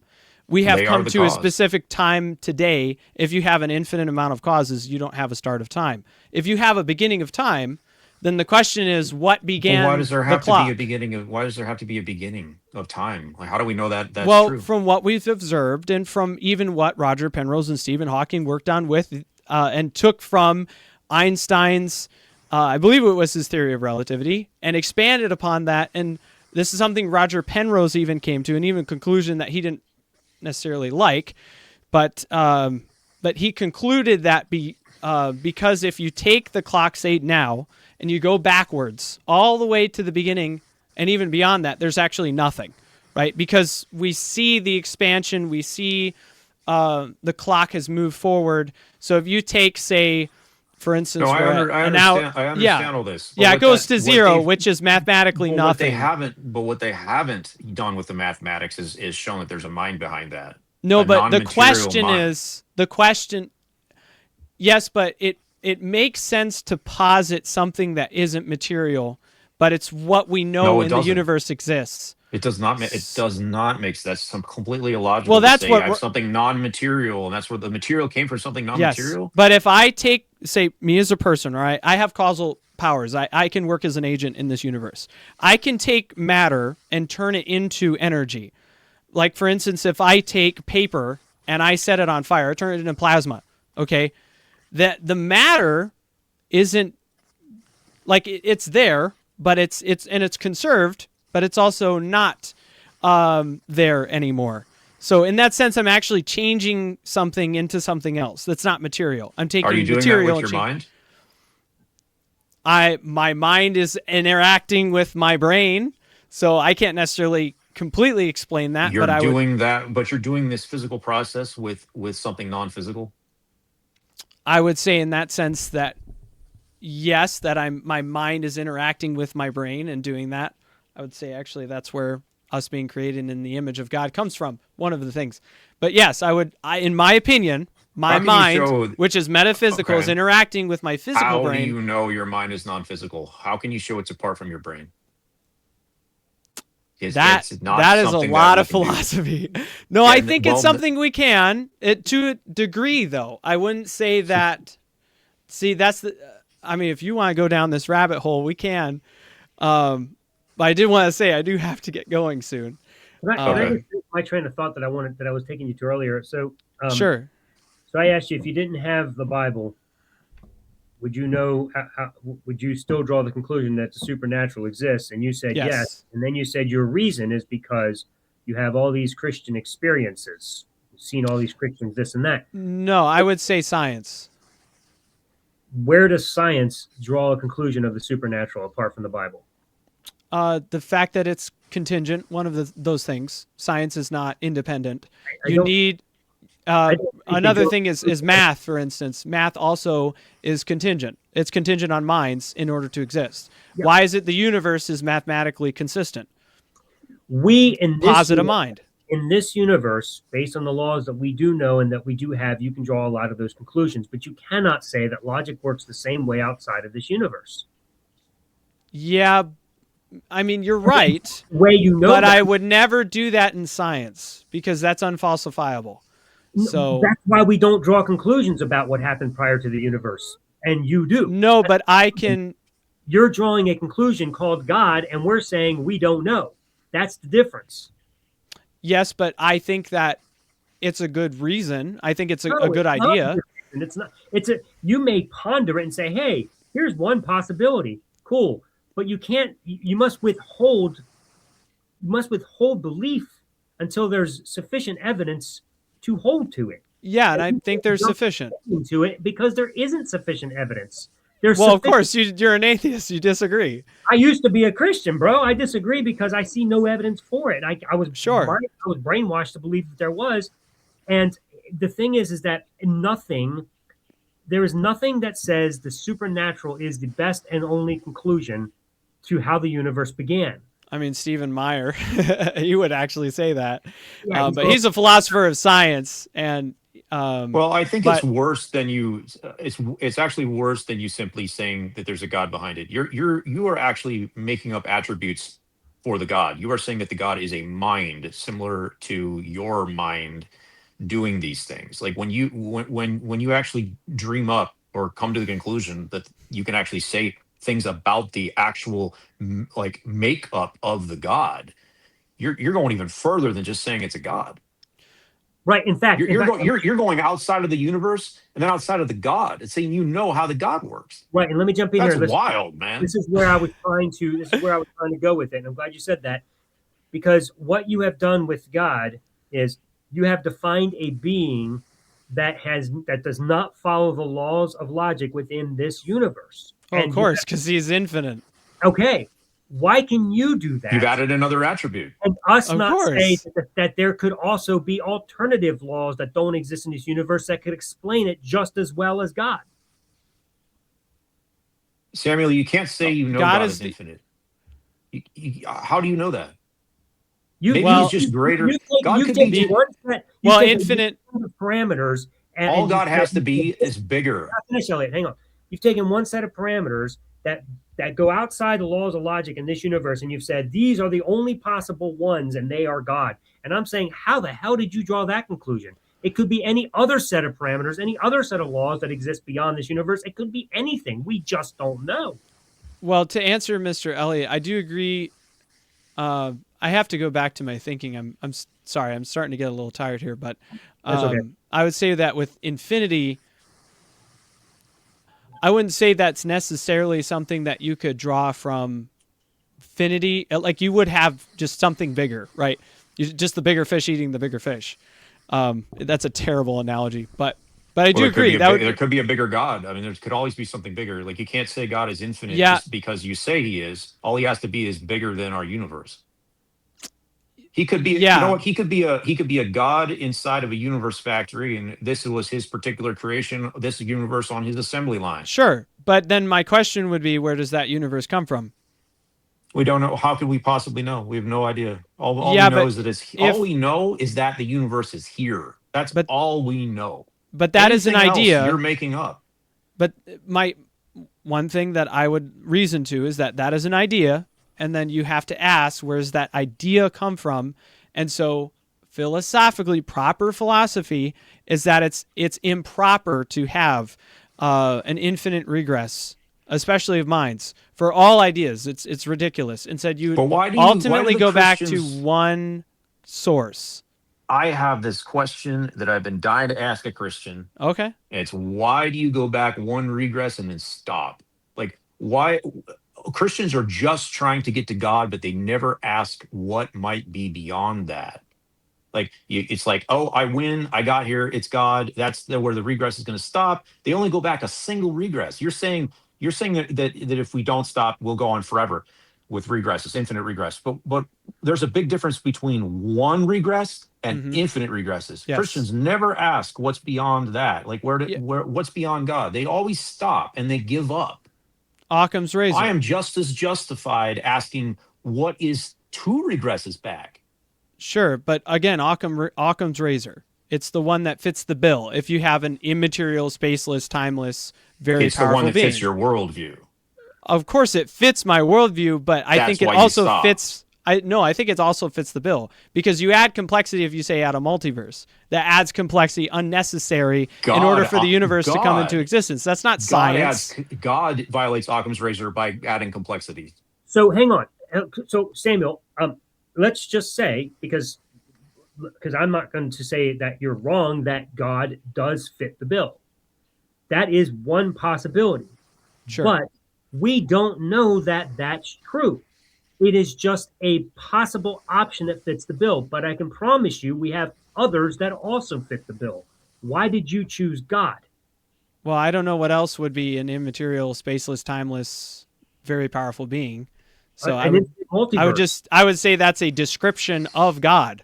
That's yeah, but why not call that God at that point? If it's spaceless, timeless, immaterial, very powerful, God is why be more complex? Why not just posit the simplest answer to no, it's the not question, or I because guess it's what not you need? because this God suddenly comes in because he gives us a book and we have to live by the rules of this book. He could, if he has causal powers and he's an agent outside of the system, I don't determine him. Okay, I don't do anything that he does. Like I can ask him every single day. I question that all the time. Why in the world did God even create me in the first place in the place that I am at? I Why are you can't tell you because I'm finite. Why do So you start with that question though? Why do Christians always begin with the question, why did God create this or create that or creation this? Or why did he make me? sure. Why even begin with the question, why did God? Why not begin with the Yeah, question, because what do we know? yes. Yeah, I think you're right. But I do believe that he exists. And so from there, the next question is it's not my first question. It's probably my 10th, if not 20th. Okay. So I agree. You should ask the question, why does God? In fact, this is one of the things that I wish Christians would do more is to critically think and question what they believe. I wish Christians did that with theology because otherwise we'd have a lot fewer debates. Actually, that's not necessarily true. We probably have more, but that's also because people are fickle. But I think it's important to question what you believe. Now, again, I believe Christianity is true, so I think getting back to the skepticism of it all, I think it's important for everyone, no matter what you believe, whatever worldview it is, materialism, naturalism, humanism, the Judeo-Christian worldview, or I guess Islam, Hinduism, literally you should seek in all areas if it's actually true. I realize you guys don't think that I have necessarily done that, but at least we can agree that that's a good thing to do, right? I'm trying to find that common ground here. I love your guys' questions. I'm not trying to close this, but I am at the same time. No, I Well, feel terrible, but I would just, the one thing that Samuel, that I would want you to take away from this, the one point absolutely, that yep, I think is the very, very important point is when it comes to this idea of a mind behind the universe, my point is that is something that comes from that idea of a mind behind an immaterial mind behind the universe is something that comes from humans' imagination. sure, We have come to that conclusion. We have dreamed that up. sure, That is not something that manifests itself in reality in a way that we can know. that is something that we have tried really hard for a really long time to imagine where the universe came from, and we have dreamed up that there is a mind behind that.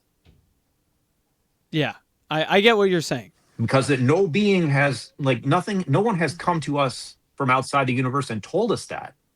That's a Yeah, conclusion but we have dreamed. yeah, That's something that's come from our imagination.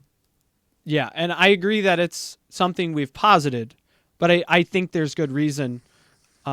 Like for instance, mathematics. I would say mathematics is the big reason that I think that there is a mind, because math requires a mind to exist. That was Well, Roger Penrose. math is a tool that we have developed. That It's wasn't given to us by a mind. no, but it's discovered. Math is and science have been discovered. It's also been modified, endlessly modified. Yeah, I would just say correctly. Until it works. Like if an equation doesn't work, if a system doesn't work, it's discarded, and we have discarded it a lot in mathematics. Sure, I would just say that it's So still correct because it helps us to examine reality, so and understand it. But but anyways, we're tired, man. We got to end this. But yeah. But that was a lot of fun. Go ahead and finish. We want to give you the last word because you are our guest. What do you want to say to close this out? Well, again, I just want to say thank you guys for having me. I know we didn't go even into all the spaces that we wanted to go in, because there's just so much we could talk about, you know. Yes.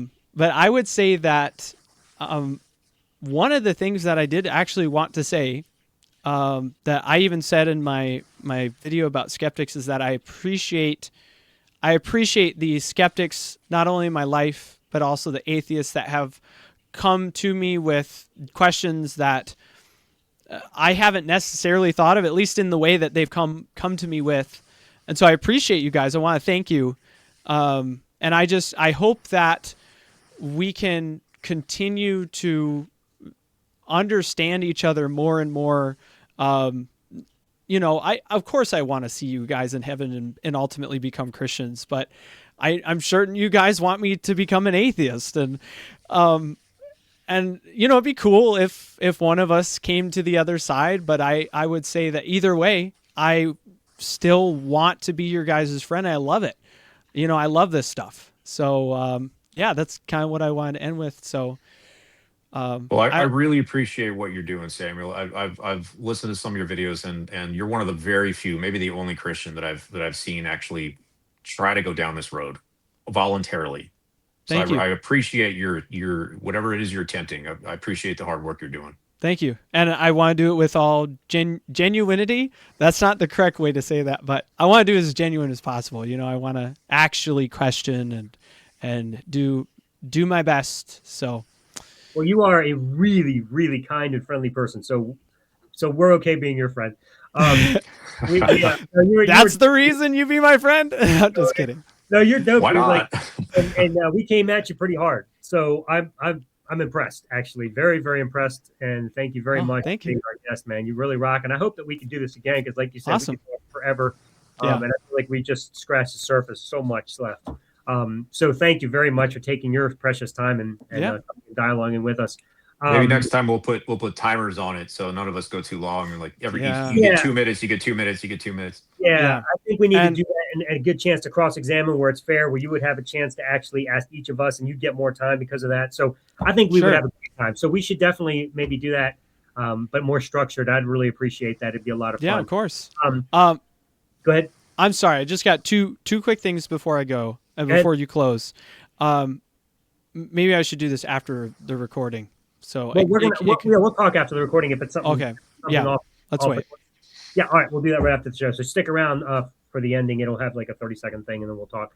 All right. So anybody, just real quick, please join us at Deconversion Nation on Facebook. We'd love to have you guys do that. Anybody watching, just look for us there. The link will also be below in the info. It's a great chance for Christians to come to a place that's safe where you can ask questions, and it's a private group, and you have a chance to interact with atheists and have some of your questions answered if you have any. There's no obligation to be an atheist to join the group. We just welcome anybody and have dialogue. So we'd love to have you over there. Samuel, you're welcome there as well. Anybody who wants to come over is a great environment to do that. It's not an environment for Christians to come in and try to persuade us. That's not the goal. It's for Christians who have genuine questions that would like to ask. Come on in, and we will give you answers to your questions, and it's a great chance to dialogue. So that's open and available to everybody. This Sunday night, I am having a one-on-one formal debate with Stephen Whitsett on the existence of God. So I encourage you guys to check that out. The info will be in the link below. That is going to be at 21st Century Mind. Tristan Gabriel will be hosting that as a moderator. And so that's going to be a really fun debate. Does God exist? I'm taking the negative, obviously, and Stephen is taking the affirmative. So please join us. That'll be a real good time. I know it's during the Super Bowl, but I mean, who cares about the Super Bowl, right? Some people. I mean, you know what I figured? If you're watching the Super Bowl, this is a great chance to test that screen and screen thing. Watch the Super Bowl and then have us on audio, because what a great commentation that would be right over the Super Bowl. My voice, gosh, can't beat that. So anyway, so that's all that. I think that's it. I can't think of anything else. Elliot, am I missing anything important? Nope. I think we've run out the clock. All right. You will also see Samuel's link at the bottom as well in the info. Please go check out his channel. Give him some support as well, because he's a great guy and deserves our support as well. All right. As you know, every Christian has their own version of Christianity. We're here to unravel your conversion. See you next time.